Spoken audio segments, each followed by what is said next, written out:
हमारे माशरे में जिस तरह बुराई फैलती चली जा रही है, इसमें कुछ हिस्सा मोबाइल नेटवर्क का भी है और नेट का भी है। जिस तरह के आप सबको मालूम है कि ज़ुबैर उमर साहब जो कि साबका गवर्नर हैं हमारे, ठीक है, उनके हाथ पर उभार क्या कहते हैं, लकीरें क्या कहती हैं और लोग क्या कहते हैं। उनका हाथ क्या बताता है, क्योंकि हाथ की लकीरें आपने और मैंने तो नहीं बनाई, हाथ की लकीरें तो मेरे अल्लाह ने बनाई हैं।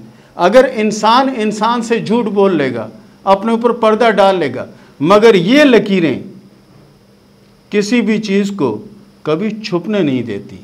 इन लकीरों में क्या है और लकीरें क्या कहती हैं, और आजकल जिस तरह से सोशल मीडिया पे इनकी वीडियो वायरल हुई है, उस हिसाब से अगर हम देखते हैं तो ये बहुत बुरी बात है। और अगर हम इनको देखते हैं तो इनका चेहरा जो है वो मासूम है। इनका चेहरा अगर हम देखते हैं, इनका लहजा देखते हैं, इनका बोलना देखते हैं और इनका बैकग्राउंड देखते हैं, वो तो बहुत अच्छा है। लेकिन हाथ की लकीरें क्या कहती हैं, ये मैं आपको बनाकर ही बताऊंगा ताकि आपको समझ में आ जाए कि इनके हाथ में क्या ऐसी चीजें हैं कि जिसने हलचल मचा के रख दी है। तो सबसे पहले इनके हाथ में यह है जिंदगी की लकीर, जो कि काफ़ी फैली हुई लकीर है। इस तरह से फैली हुई लकीर है, जो तस्वीरें हमें दस्तयाब हुई हैं उसके हिसाब से। फैली हुई लकीर को हम ये कहते हैं कि कम उम्री की अलामत होती है। मिसाल, अगर इतनी बारीक लकीर हो तो 100-110 साल तक की उम्र हो सकती है, लेकिन अगर इस तरह की फैली हुई ये लकीर हो तो ये ज़िंदगी की लकीर कम होती, जितनी फैलेगी उतनी ज़िंदगी कम होगी। उसके बाद इनके हाथ पर अगर हम दिमाग की लकीर को देखते हैं तो वो इस तरह से चल रही है, और दिमाग की लकीर जो है इस तरह से चल रही है। उसके बाद अगर हम दिल की लकीर को देखते हैं तो ये भी सीधी आके इसमें मिल जाती है, यानी ये तीनों यकजा हो जाती हैं। आखिर में ये तीनों लकीरें यकजा हो जाती हैं, और यकजा होना जो है ना, ये अच्छी अलामत नहीं होता। अब आप सवाल करेंगे ये अच्छी अलामत क्यों नहीं होता, तो ऐसे लोग जो हैं वो नागानी आफत का शिकार होते हैं। ऐसे लोग नागानी आफत का शिकार होते हैं। और उसके बाद इनके हाथ पे अगर हम देखते हैं उभारे जोहरा यानी ये ग्राउंड, इसको अगर हम देखते हैं इनके हाथ में उभारे जोहरा को, तो ये अपनी हदूद से ज्यादा फैला हुआ और फूला हुआ है। फैला हुआ भी है और फूला हुआ भी है। और ये उभार हमारे पामिस्ट्री के स्टूडेंट जो हमारे से पामिस्ट्री सीख रहे हैं, हमारे प्रोग्राम पाबंदी से देख रहे हैं, वो अच्छी तरह जानते हैं कि ये उभार का क्या मतलब होता है। ये वो उभार है जिसे इश्क व जिनसी मामलात के जरासीम ज्यादा होते हैं, चाहे वो मर्द हो चाहे वो औरत हो। और ऐसे जो लोग होते हैं, यानी जैसे से उम्र बढ़ती जाती है ऐसे ही इनमें ये पावर भी बढ़ती चली जाती है, ये पावर भी बढ़ती चली जाती है। अगर ऐसा हाथ अल्लाह ना करे किसी बहन बेटी का, किसी बच्ची का हो, तो ये समझें कि उसके जिस्म में ज़रूरत से ज़्यादा गर्मी है, तो हम उसके लिए अपने प्रोग्राम देखने वालों को कहते हैं कि इसकी शादी फौरी करवा दें ताकि किसी परेशानी का सामना ना हो। लेकिन ये जो उभार है, ये उभार इतना ख़तरनाक है कि अगर हम इसकी जितनी गहराई में जाएंगे सवाए गंद के कुछ नहीं मिलेगा। ऐसे लोग जज्बाती भी हो जाते हैं, ऐसे लोग कोई भी ऐसा इकदाम कर सकते हैं जो आम बंदा नहीं कर सकता। और उसके बाद अगर हम इनके दिमाग की लकीर देखते हैं तो वो भी कुछ इस तरह से लकीर है। दिमाग की लकीर भी अगर हम कहें कि बहुत अच्छी है तो वो नहीं है। दिमाग की लकीर ये है कि ऐसे लोगों के दिमाग पे जो चीज़ सवार होती है ये वो कर जाते हैं, चाहे वो अच्छा काम हो या बुरा काम हो। उसके बाद अगर हम देखते हैं इनकी लक लाइन, तो वो सीधी जेल की तरफ जा रही है, और जेल की तरफ जाना भी ये कोई अच्छी अलामत नहीं है। जेल की तरफ किस्मत की लकीर का जाना अच्छी अलामत नहीं है। हालांकि ये लकीर बहुत अच्छी लकीर है, लेकिन यहाँ जा रही है। यहाँ जाने से क्या होता है कि ऐसे लोग किसी भी मामले में किसी को भी नुकसान पहुंचाने की सलाहियत रखते हैं, और ऐसे लोग अपनी ही परेशानियों में खुद डूब जाते हैं। मिसाल, ऐसे लोग अगर कोई नहर या कुआं बनाए तो उस कुएं में अक्सर ये खुद गिर जाते हैं। ये वो अलामत है कि जेल में दाखिल हुआ तो ये समझें कि सारे मामलात उल्ट हो गए और हर वो काम कर गुजर सकते हैं जो दूसरे नहीं कर सकते। उसके बाद अगर हम इनके हाथ में देखते हैं कामयाबी की लकीर को, तो कामयाबी और शोहरत की लकीर तो इनके हाथ में बहुत बड़ी है। और इसका अगर हम एंड देखते हैं तो एंड पे इसका ये बना हुआ जजीरा, एंड का जजीरा ये बताता है कि कामयाबी बहुत उम्दा होगी, लेकिन आखिरी वक्त में बदनामी होगी और उस परेशानी का सामना तमाम के तमाम लोगों को करना पड़ेगा जो इनके करीबी लोग होंगे, जो इनके करीबी लोग होंगे। क्योंकि अगर चोट हमें मिसाल के तौर पर उंगली में लगती है तो पूरे जिस्म में हमें दर्द महसूस होता है। इसी तरह अगर बदनामी किसी एक करैक्टर की होती है, चाहे वो अच्छी सूरत में है चाहे वो बुरी सूरत में है, तो वो तकलीफ और परेशानी सबको होती है और बदनामी सबकी होती है।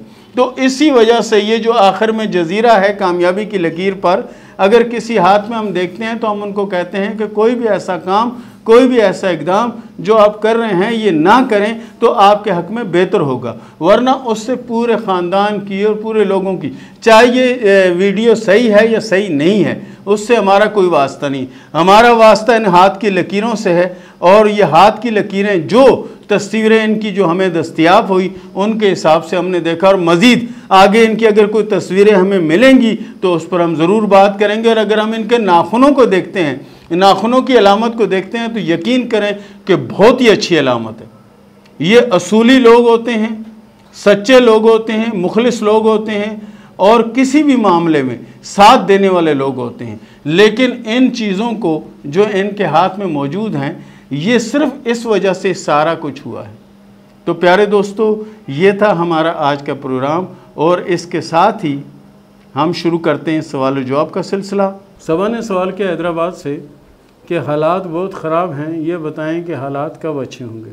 सबा आपके हाथ में 2 निशान हैं जजीरे के, इसका मतलब है कि यानी ज़िंदगी में परेशानी के जो पीरियड है वो चल रहा है। और उसके बाद आपके हाथ में फ़िश का साइन बना हुआ है जो दिल की और दिमाग की लकीर के दरमियान में है, दिल और दिमाग की लकीर के दरमियान में है।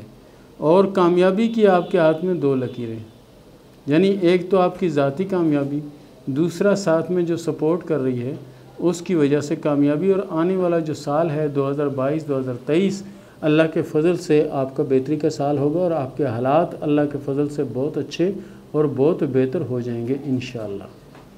1 2 3 ने सवाल किया चनियोट से कि ये बताएं कि मेरे हालात कब बेहतर होंगे और कामयाबी कब मिलेगी। हाथ की लकीरों के हिसाब से आपके हाथ में लकीरें अल्लाह के फ़ज़ल से बहुत अच्छी हैं। बहरहाल आप कोशिश करें सूरह फातिहा की एक तस्बीह रोज़ का अपना मामूल बनाएं, इंशाअल्लाह अज़ीज़ काफ़ी हद तक दिली ख्वाहिशात पूरी होने के चांस हैं। अरूज सैर ने सवाल किया कराची से, ये बताएं कि मेरी शादी कब होगी और कैसे रहेगी। अरूज सैर साहब, आपके हाथ में कामयाबी की जो लकीर है उस पर स्टार बना हुआ है और कामयाबी की आपके हाथ में बहुत बड़ी और बहुत नुमाया लकीर है। शादी का जो पीरियड है आपका इंशाअल्लाह 2023 में होगा और उसके बाद माली पोजीशन अल्लाह के फ़ज़ल से हद से ज़्यादा बेहतर और अच्छी होगी इंशाअल्लाह। और कोशिश करें कि सूरह कौसर जो है उसकी एक तस्बीह 100 दानों वाली लाजमी पढ़ा करें। हमीद शाह ने सवाल किया तलगंग से कि ये बताएं कि मेरी शादी कब होगी, पसंद की होगी, अरेंज मैरिज होगी, लव मैरिज होगी, किस तरह की शादी होगी और कब होगी। हाथ की लकीरों के हिसाब से आपकी शादी जो ना अरेंज मैरिज होगी, शादी ख़ानदान में होगी और 2023 में होगी और शादी कामयाब रहेगी इंशाअल्लाह। अब्दुल रऊफ़ ने सवाल किया सरगोदा से कि ये बताएं कि मेरी कितनी औलादें होंगी और ये बता दें कि कोई जुड़वा औलाद भी है या नहीं। बिल्कुल आपके हाथ में जुड़वा औलाद की अलामत मौजूद है और 3 से 4 लकीरें आपके हाथ में औलाद की मौजूद हैं। लेकिन जो यहाँ पर है ना उसमें थोड़ी सी प्रॉब्लम है, उसके लिए आप जो ना कोशिश करें जितना ज़्यादा हो सकता है सूरह फातिहा जो है इसको पाबंदी से पढ़ें। ये जो लकीरें यहाँ पर मौजूद है ना ये डबल हो जाएंगी और इंशाअल्लाह अल्लाह ताला की बड़ी रहमत होगी आप पर। माजबी ने सवाल किया अहमदपुर से कि ये बताएं कि मुल्क से बाहर का मेरा कोई सफ़र है या नहीं। बिल्कुल मुआजिम साहब, आपके हाथ में सफ़र मौजूद है और सफ़र एक नहीं है, कम से कम 3 सफ़र हैं और तीनों बेहतर और अच्छे सफ़र हैं और सफ़र कामयाब भी रहेंगे इंशाअल्लाह। फिर हमने सवाल किया कराची से कि ये बताएं कि मेरी दूसरी शादी जो है ये कामयाब होगी या नहीं। मैं तलाक़ याफ्ता हूँ और जिसको मैं चाहती हूँ क्या मेरी शादी उसी से होगी या किसी और से होगी। हाथ की लकीरों के हिसाब से आपकी दूसरी शादी अल्लाह के फजल से कामयाब रहेगी। रही बात मुश्किलों और परेशानी की, तो आपकी ज़िंदगी मुश्किलों और परेशानियों से भरी हुई है। इसके लिए अगर आप कोशिश करें पाबंदी से सूरह फातिहा और दुरूद इब्राहिमी जो है इसकी 100 दाने वाली एक तस्वीर पढ़ लिया करें तो आप इन मुश्किलों से निकल सकती हैं। और रही शादी कब होगी, तो शादी आपकी इंशाअल्लाह अज़ीज़ 2022 के आखिर में होने के चांस हैं और शादी लव मैरिज होगी। अब्दुल समद ने सवाल किया कराची से कि मैं जो भी काम करता हूँ उसमें नाकाम हो जाता हूँ, ये बताएं कि मैं क्या करूँ। बराए मेहरबानी को ऐसा मशवरा दें कि जो काम मैं करूँ उसमें मुझे कामयाबी मिले। प्यारे दोस्त, अल्लाह के फ़ज़ल से आप जो ना नए साल के आगाज़ के साथ कारोबार की बिस्मिल्लाह करो, इंशाअल्लाह अज़ीज़ आप कामयाब होगे। इसके अलावा तीसरा कलमा और सूरह फातिहा जो है उसकी एक एक तस्बीह अपनी ज़िंदगी का मामूल बनाओ। इतना पैसा आएगा, इतनी कामयाबी मिलेगी कि आप सोच भी नहीं सकते। तो प्यारे दोस्त, आज से ये अमल शुरू कर दें, इंशाअल्लाह अज़ीज़ आने वाला वक्त आपका बहुत अच्छा और बहुत बेहतर होगा और जो तुम्हारे जहन में आए, जो तुम्हारे दिमाग में आए, उसी काम का आगाज़ करना, इंशाअल्लाह कामयाब रहोगे।